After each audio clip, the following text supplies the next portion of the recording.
The Narcissist. Mixed Messages Part 2. Hello, I'm H.G. Tudor, continuing to explain to you the ways in which the narcissist miscommunicates with you and why this happens. Passive communication is something that's often found with narcissists. Passive communication is a form of communication where the person doesn't actually say what they really want, or how they really feel, or what they really need. If they're directly asked about these things, the narcissist may actually lie or deny, even when it's obvious, because the questioning represents a threat to control. This is often where the narcissist, in effect, cuts off their nose to spite their face. The individual is asking, "How can I help you? What do you need? What's the matter?" And rather than seeing this as an honest and genuine inquiry as to the narcissist's well-being, instead, it is simply viewed at face value. Questioning the narcissist. If you question a narcissist, that is viewed as a threat to control. The narcissist is not interested in the deeper meaning behind it, because the narcissist is unable to comprehend the emotional empathy that comes with your inquiry, and instead simply sees your inquiry as trying to hold them to accountability by demanding an answer. This is again an instance where the clash of perspectives leads to a clash of communication styles, that you are making an honest inquiry about what the narcissist needs, how they're feeling, what they require, how you might help them in some way. And you are mystified when you're snapped at, when you're dismissed, when you're sworn at, when you're ignored. You can't understand this.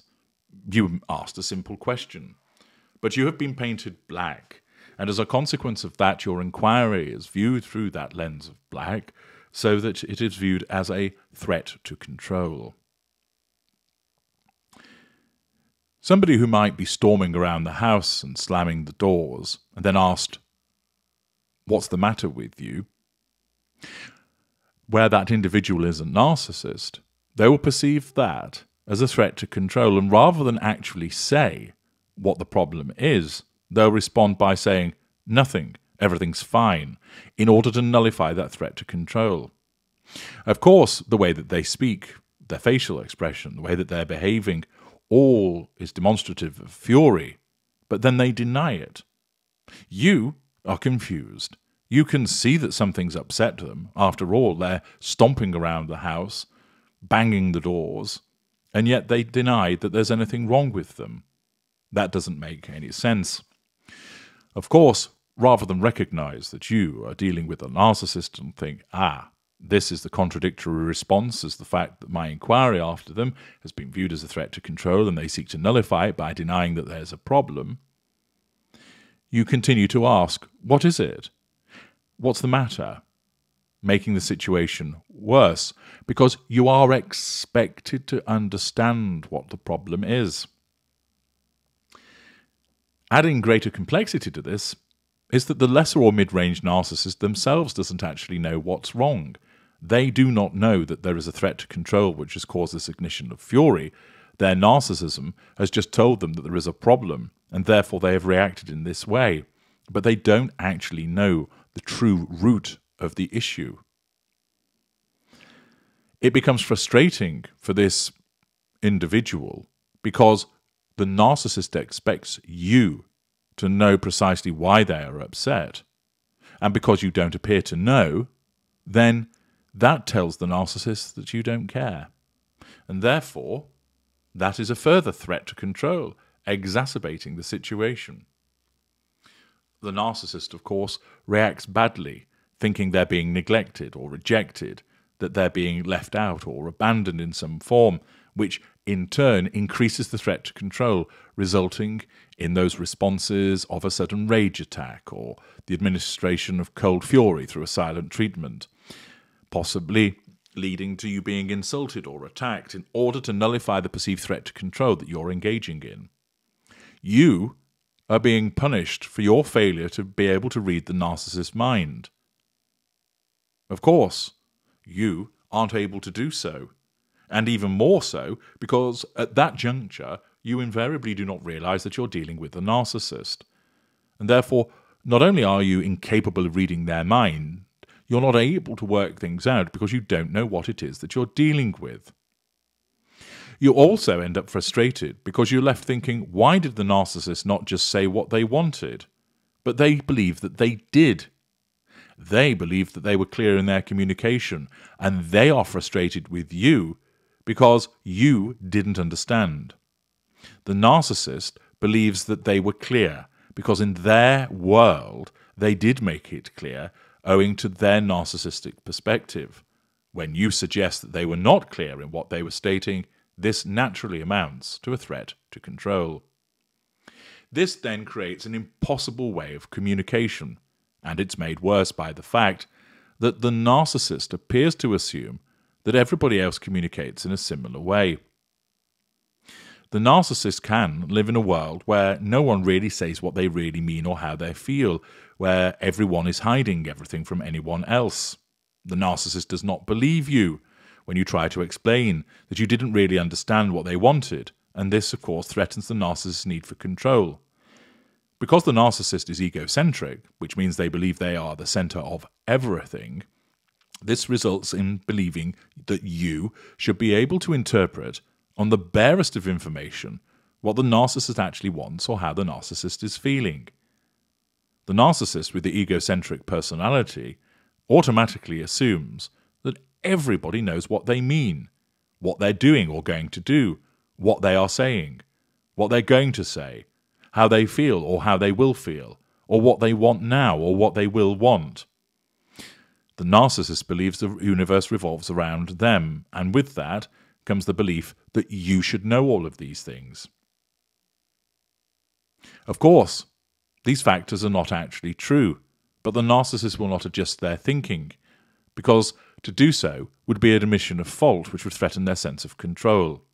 Instead, it is far easier for the narcissism to make the assumption that people are instead being deliberately obstructive, or that they're pretending not to understand, or that you're consciously issuing a refusal to give the narcissist what they want, but you just won't admit it.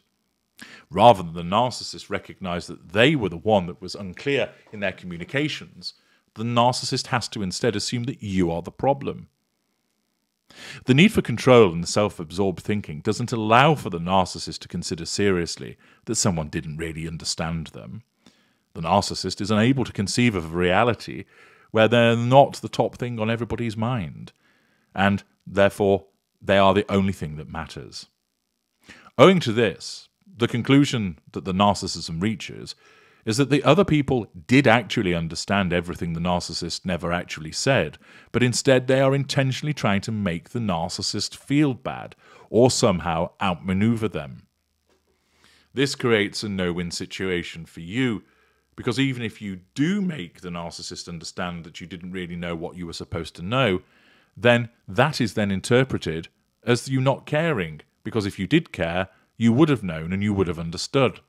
You're damned if you do, and you're damned if you don't.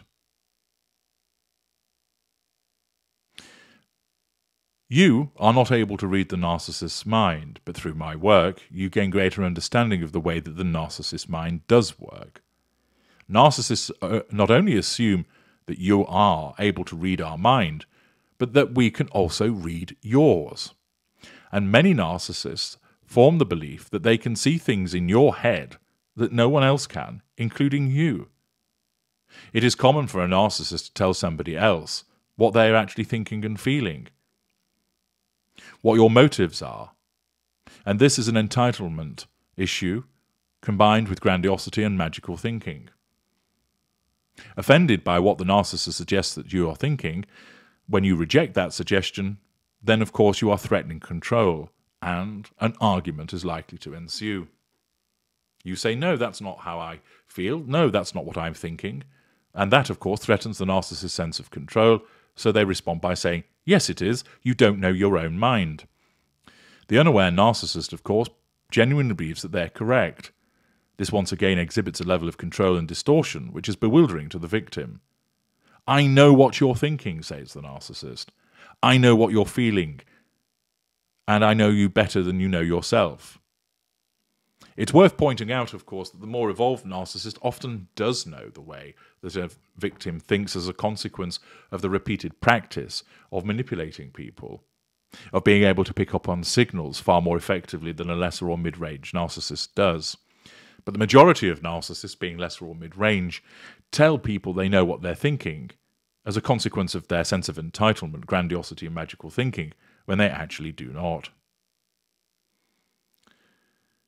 Adding to these communication problems is the fact that all people have what is known as negativity bias, i.e., they're more likely to remember the bad than the good about somebody. For instance, you all know that if you went to a restaurant and you received bad service, you're more likely to remember that and possibly do something about it compared to all of the good service that you've received in the past. However, this is even more the case with narcissists. Because we lacked object constancy, the moment that you do something wrong, you've always done something wrong. And therefore, there is that negativity bias against you. Anything that you have done that is good is either forgotten about, or if you're so bold as to remind us of that, it's dismissed because it is not relevant.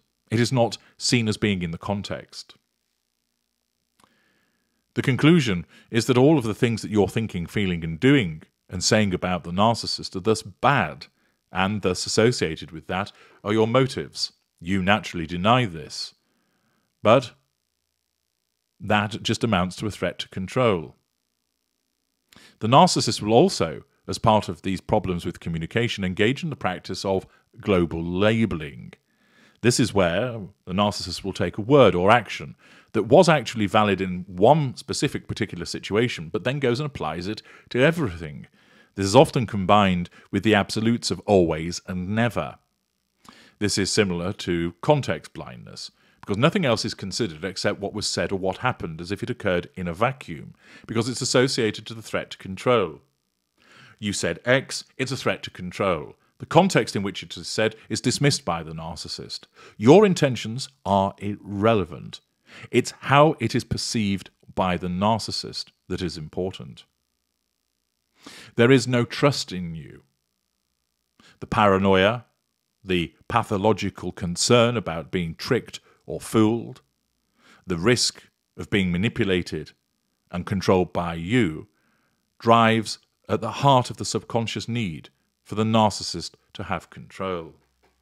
And therefore, you have all of these factors coming together: the paranoia, the absence of trust, the magical thinking of believing how your mind works, the assumption of knowing the way that you're thinking, the belief that you should know what the narcissist requires before the narcissist even says it, the belief through the narcissistic lens that the narcissist was very clear in what they said when actually it wasn't.